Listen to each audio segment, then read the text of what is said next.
Hey man, what you reading?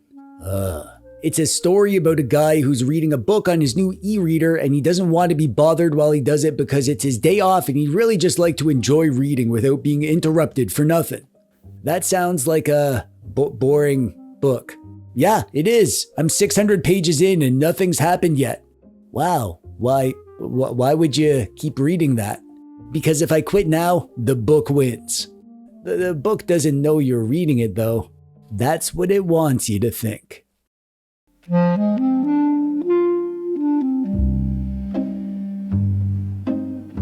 Physical books are dumb. They're heavy, they take up space, they get all wrinkly when you spill root beer on them, and carrying them around will make you a target for bullies who will point at you and correctly identify you as a nerd. No self-respecting cool person spends their free time reading books. Let's be real. And if you're here watching my channel, that tells me two things. One, you have excellent taste in YouTube channels. And two, you're a nerd, which means that you probably have a jar full of colorful dice, have spent more time looking at maps of fictional kingdoms than maps of your own country, and yeah, there's a good chance you read books too. Which brings us to this. This is the Xteink X4 e-reader. It's cheap, cute, and cool. The 3 C's. It would be 4 C's if I included cute twice. But that would be pointless, so I didn't. This thing has been going viral or whatever. I watched one video about it and the algorithm immediately decided that e-readers were now my entire personality. Seriously, every time I opened YouTube, there it was again. So, what do we do when the internet pressures us into buying something? Do we say, no, I will not buy that because I refuse to be manipulated? Of course not. We buy it at 2 a.m. in a half-asleep dopamine-starved haze and hope that our mom doesn't notice when the credit card bill arrives. The X4 is a tiny little minimalist e-reader. And when I say tiny, I mean tiny. That's why I said tiny, because I meant it. It's small enough to use one-handed and be able to reach all the controls, but still just big enough to have words big enough to see. It also has a built-in mounting magnet so you can stick this to MagSafe things. Like your phone. If this looks like it makes sense to you, you can do this. It's got good software out of the box and great software if you're willing to plug it into your computer and flash a custom system on it. It's open and customizable, but also very easy for noobs like you. It's got a great high-resolution screen, it looks lovely, it's minimalist and simple, but also has some nice subtle touches to the design to make it feel premium. And most importantly, it's delightful to use to read. E-ink displays kind of feel like the middle ground between the physical and the digital world, and that is appealing to me. So while, yeah, you probably don't need a cute, cool, lovely little gadget that's a gateway to fantastic stories and far-off lands full of muscly warriors and lizard people and scantily clad barbarian babes, this thing is pretty darn cheap, so at least you're not gonna end up poor because of it. If you look around on AliExpress, you're going to find this really cheap. Most listings are around $50, but some are as low as $40, or even less if you find it on sale. However, you're going to notice that lots of those listings say that it is not compatible with third-party firmware. That's not actually true. There's an easy workaround. More on that in a bit. However, it is easier to deal with if you get a North American version or if you buy the developer version directly from the company that makes it. You can also get it on Amazon. You'll pay more if you buy it through those channels. It's about $70 there. However, the benefit to buying it off Amazon is that you can return it for free if you don't like it. If you're on the fence, that's how you can try it before you buy it. It comes in white or black. I got the white one, but it's actually more of a light gray color. The box is cool. It looks sort of like a book. Also, I didn't realize this when I ordered it, but it comes with stuff. It comes with 2 of those magnetic ring things, so if your phone or case isn't a MagSafe phone, you can make it compatible. And it also comes with a screen protector. Other accessories you can get are a MagSafe booklight, which you may want if you read in the dark. This thing doesn't have a backlight. And you can also get a magnetic case for it. On the front, we have the screen where the books live and 2 rocker switches down here. This one's for back and select, and this one is for up and down in your book or the menus. On the left, there's a USB-C hole for charging and connecting it to your computer, and a lanyard hole. On the right is a power sleep button and another rocker switch that acts like up and down, and a tiny little reset button and a micro SD card hole. Nothing underneath or up top. Around back, it's just the logo, but there's an invisible magnet under there for magnet stuff. This thing is powered by an ESP32 CPU.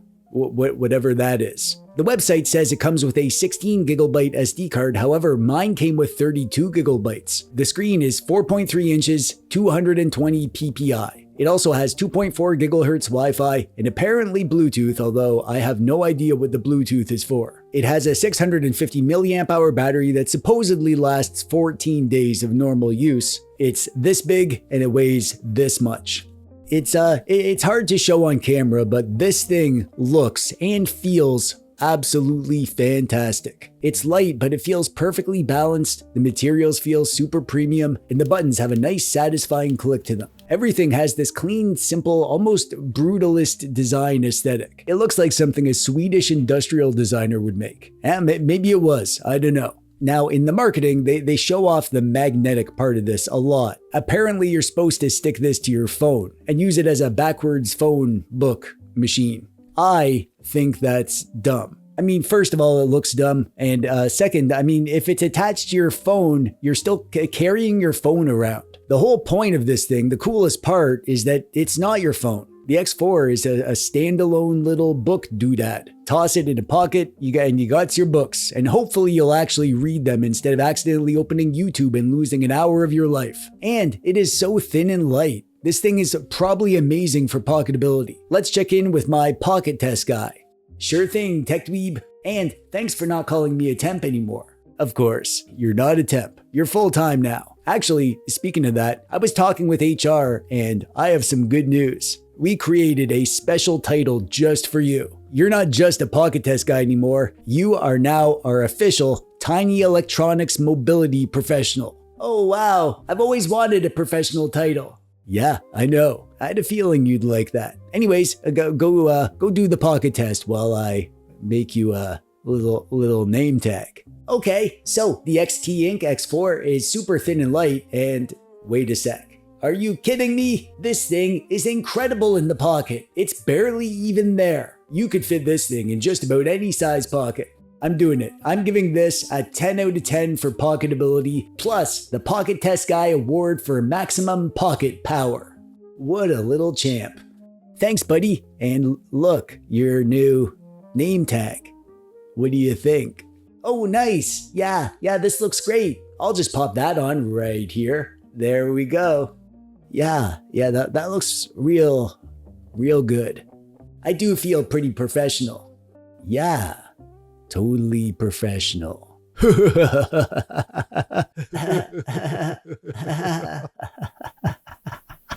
The software that comes on the device is fine. I only grabbed a little bit of footage of it during the unboxing, but yeah, it's good. Toss on some EPUB or text files onto your SD card, pick a book, you got basic navigation, chapter controls, and a few fonts to pick from. Customization is pretty limited, but it gets the job done. It's fine, you can use this. You don't need to immediately start tinkering. You can stick with the stock firmware, and it works. Do a little bit of searching about the X4 and you're going to quickly run into Crosspoint Reader, which is a custom firmware that adds a ton of extra features and customization. Installing it is shockingly easy. Plug the doodad into your computer, visit the firmware website, select which version you want to install, click flash, wait a minute, and you're done. It might genuinely be the easiest firmware update that I've ever done. Like I said, some versions of this device have locked firmware, like the ones on AliExpress, but that's easy to work around. You just run a little application on your PC that acts as a middleman between the device and the update server. That'll let you unlock it, and then you're free to install whatever firmware you want. I'll put links to all of the guides in the thingy below. Adding books is stupid simple, which is good for you. Just pop the SD card into your computer, copy over your books, and organize them however you like. I loaded mine up with fantasy books because, as we've established, I'm a giant nerd and I like goblins, magic swords, and potions of invisibility. On the device, you can browse recent books or navigate your folders manually. Page turning works with either the side rocker or the front rocker, and you can remap buttons too. My thumb naturally rests up here on the power button, so I set that to turn the page. There's also a simple in-book menu where you can jump chapters or change the orientation, take screenshots, tweak a few quick settings. You can also connect the X4 to Wi-Fi and manage both your settings and books through a web interface. It's neat, although I still find it faster and simpler just to yank out the SD card and do things the old-fashioned way. Customization is the main reason to go with Crosspoint over the stock system. There's a good bit of stuff you can tweak, like the sleep settings, display book covers or custom images on the lock screen, add your own fonts, adjust font size, margins, line spacing, all the usual reading stuff. Naturally, I made a custom TechDweeb wallpaper and installed a pixel font because apparently I can't live without imbuing retro vibes on everything I touch. There's also some more advanced options like OTA updates and syncing with book servers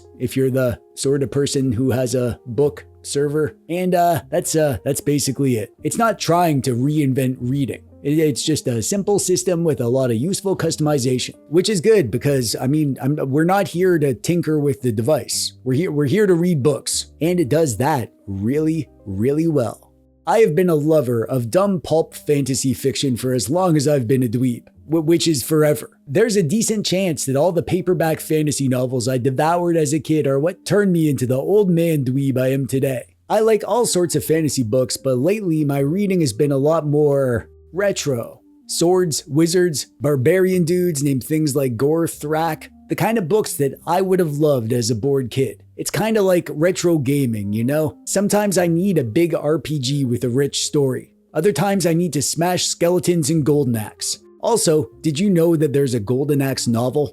Because there is. And I'm reading it right now on my X4. I know that there are book weirdos out there who love physical books. They sniff the paper and they talk about the experience of turning pages like they're describing a fine wine. And actually, here too, this reminds me a lot about retro games. It's like the physical media versus emulation debate. And I'm an emulation guy, so naturally, I'm an ebook guy too. I used to have a Kobo Mini, and I did love that thing, but eventually my phone took over. I always had my phone with me, and therefore I always had my books with me. Phones can do so much, but that's also the problem. Because maybe you go to open your book and accidentally open timeextension.com for the 7th time today. I tried to stay focused, but I'm only human. One accidental tap on a notification, and then 30 minutes later I'm watching a guy pressure wash a driveway in Ohio. And that's why I think that I'm drawn to the X4.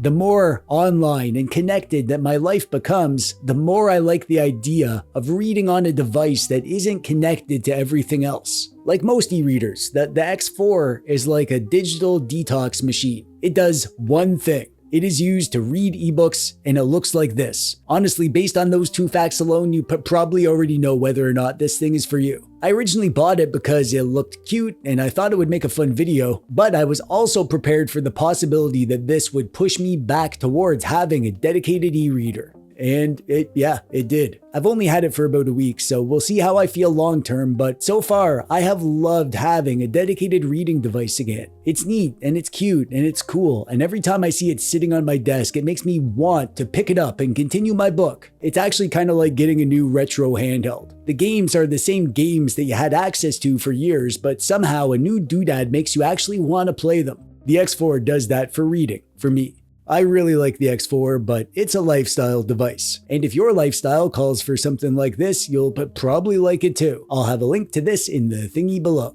And now it's your turn. Let's hear from you. What do you think of e-readers? Do you have one? What kind of books do you read? And most importantly, do you have any dumb, fun fantasy novels to suggest for me? That's what I really need from you, so let me know in the comments. Anyways, that'll do it for me for today. I'm TechDweeb. Thanks for watching. Bye-bye.